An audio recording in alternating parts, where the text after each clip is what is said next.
नमः शिवाय। नमस्कार दोस्तों, स्वागत है आप सभी का आपके अपने यूट्यूब चैनल खुशहाल जिंदगी में।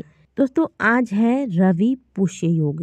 पुष्य को नक्षत्रों का राजा माना जाता है और किसी भी शुभ काम के लिए बेहद श्रेष्ठ माना जाता है तथा रविवार के दिन पुष्य नक्षत्र होने पर इसे रवि पुष्य योग के नाम से जाना जाता है। आज पूरे दिन आपको इस योग की प्राप्ति नहीं होगी। रात्रि 8:30 बजे के बाद आपको इस योग की प्राप्ति हो रही है, लेकिन यह योग इतना ज़्यादा महत्वपूर्ण है कि ये योग अगर हमें रात्रि 8:30 बजे के बाद भी मिलता है तो इसे हमारा सौभाग्य समझना चाहिए। अब करना क्या है, मान लीजिए यदि आप धन संबंधी समस्या से परेशान हैं, आपके जीवन में धन आगमन के रास्ते नहीं खुल रहे हैं या फिर आपके पास पर्याप्त धन नहीं है या फिर आप चाहते हैं कि माता लक्ष्मी का वास आपके घर में स्थायी रूप से बना रहे, तो आज के दिन रात्रि 8:30 बजे के बाद आप अच्छे से नहा धोकर स्वच्छ वस्त्र धारण कर लें। कोशिश कीजिएगा कि लाल रंग के वस्त्र धारण करें। इसके बाद आप स्क्रीन पर लाल रंग का कलावा देख रहे हैं जिसका प्रयोग हम प्रत्येक पूजन में करते हैं, जिसे कि हम रक्षा सूत्र भी कहते हैं। तो ये आपको ले लेना है और इसकी एक बाती आपको तैयार कर लेनी है। लंबी बाती तैयार करनी है। इसकी बाती बनाकर अब एक दीपक इस बाती से आप प्रज्वलित कीजिएगा। ध्यान रखिएगा कि आज के दिन आप जो दीपक लगा रहे हैं ये दीपक घी का ही होना चाहिए। अब इस दीपक में आप लक्ष्मी प्राप्ति के लिए जो कौड़ियाँ होती है, पीली वाली कौड़ियाँ, वह पीली कौड़ियाँ इस दीपक में डाल दीजिएगा। डालिएगा जरूर, इस बात का ध्यान रखना है। मान लीजिए कि आपके पास सफ़ेद कौड़ियाँ हैं तो इसे आप पीले रंग से रंग लें। इसके बाद इस दीपक में आप इन कौड़ियों को डाल देंगे। अब इसी दीपक में 11 दाने चावल के डाल दीजिएगा, जो कि टूटे हुए ना हो, सफ़ेद चावल के दाने आपको डालने हैं। तो इस प्रकार का दीपक आपको तैयार कर लेना है। यानी कि एक दीपक लेना है, इसमें रक्षा सूत्र जो मौली धागा आता है इसकी बाती तैयार करनी है, इसमें घी डालना है, पीली कौड़ियाँ डालनी है, 11 चावल के दाने डालने हैं। अब आप माता लक्ष्मी का ध्यान कीजिए, आंखें बंद करके आप ध्यान कीजिए कि माता की कृपा आप पर बनी हुई है और माता आप पर प्रसन्न है। माता का ध्यान कीजिए। इसके बाद माता का ध्यान करने के बाद इस दीपक को प्रज्वलित कर दीजिए। दीपक जलाने के बाद वहाँ बैठकर श्री सूक्तम का पाठ कीजिए, और अगर पाठ करना नहीं आता, लक्ष्मी चालीसा का पाठ कर लीजिए। ये भी नहीं आता है तो माता लक्ष्मी के किसी भी मंत्र का जाप आप वहाँ थोड़ी देर बैठकर कर लें। कहने का मतलब है कि माता लक्ष्मी की किसी भी मंत्र का आपको जाप करना है, या फिर यदि आपको श्री सूक्तम या फिर लक्ष्मी स्तवन का पाठ करना है, जो आपको आता है, जिसका पाठ आप कर सकते हैं स्पष्टता पूर्वक, तो इसका पाठ कर लें। अगर कुछ पाठ नहीं कर सकते तो इस शुभ घड़ी में मात्र माता लक्ष्मी का स्मरण करके यह दीपक ही जला दे। यह बड़ा ही शुभ होता है, इससे माता लक्ष्मी की कृपा आपको प्राप्त होती है।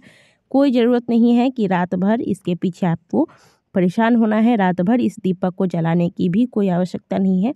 नॉर्मली जिस प्रकार से आप घर के मंदिर में दीपक जलाकर छोड़ देते हैं, उसी प्रकार से जलाकर माता लक्ष्मी का ध्यान करें, उन्हें प्रणाम करें और फिर आपके जो भी कार्य हैं वो कर ले। सुबह आपको क्या करना है, रात में आपने दीपक लगा दिया, आप सो गए। इसके बाद सुबह उठकर जब आप स्नान कर लेते हैं, इसके बाद इस दीपक को, यह दीपक ठंडा हो चुका है, इसमें से आपको कौड़ियाँ निकालनी है और इस कौड़ी को, जो भी कौड़ियाँ आपने इसमें डाली है, इसे पोंछ लीजिएगा कपड़े से। इसे धोना नहीं है। और फिर यदि आपने दीपावली पर कोई पोटली बनाकर रखी है अपने घर की तिजोरी में, तो उसी में इन कौड़ियों को डाल दें, और नहीं तो अलग से किसी लाल रंग के कपड़े में इन कौड़ियों को बांधकर अपने धन संबंधित स्थान पर स्थापित कर दें।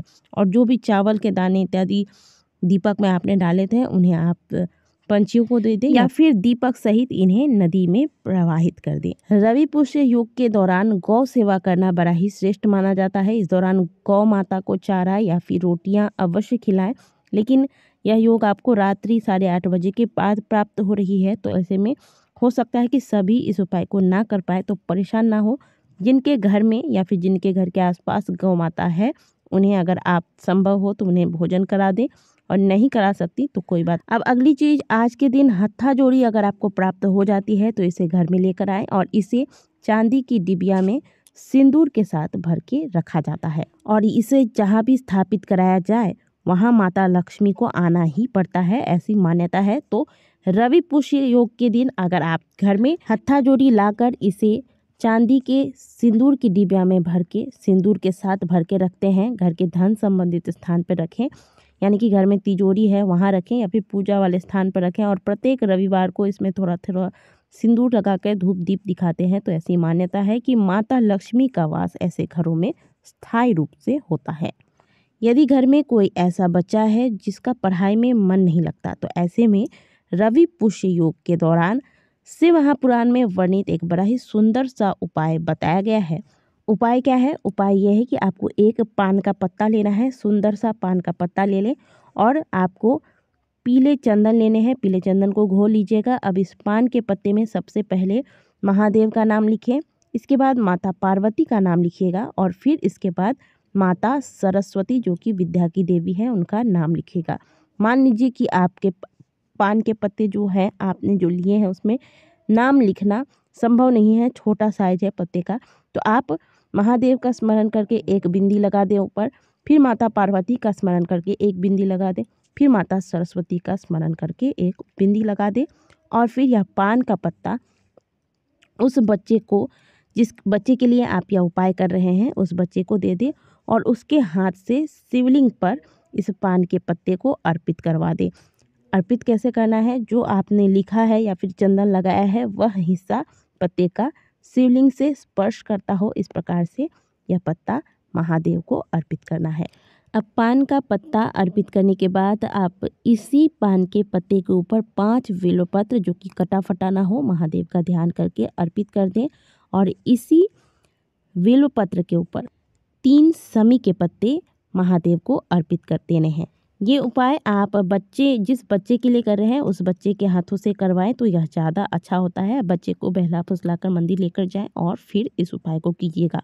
अब आपको बताते हैं कि यह उपाय आपको करना कब है। देखिए 11 दिसंबर को रविवार के दिन पुष्य नक्षत्र लग रहा है, इसीलिए इसे रवि पुष्य योग के नाम से जाना जाएगा। और यह योग आपको 11 दिसंबर रात्रि 8:36 पर प्राप्त हो रहा है। 8:36 के बाद ही रात को आप कोई उपाय करेंगे और इसके बाद यह योग जो है वह समाप्त हो जाएगा अगले दिन, यानी कि सोमवार सुबह 7:04 पर। अब सोमवार को सुबह 7:04 तक आपको पुष्य नक्षत्र की प्राप्ति तो हो रही है, लेकिन यह रविवार का दिन नहीं रहेगा, इसलिए यह रवि पुष्य योग नहीं कहलाएगा। इसीलिए आपको यह जो भी उपाय बताए गए हैं रवि पुष्य योग में करने के लिए, ये सारे उपाय 11 दिसंबर रविवार रात्रि 8:36 के बाद ही करना है। इससे पहले यदि आप कोई उपाय कर भी लेते हैं तो भी इसका फल आपको प्राप्त नहीं होगा। आशा करते हैं कि दी गई जानकारी आपको अच्छी लगी होगी। वीडियो अच्छी लगी है तो वीडियो को लाइक जरूर कीजिएगा। कमेंट बॉक्स में हर हर महादेव अवश्य लिखिएगा। मिलते हैं आपसे अगले वीडियो में, तब तक के लिए ओम नमः शिवाय, हर हर महादेव।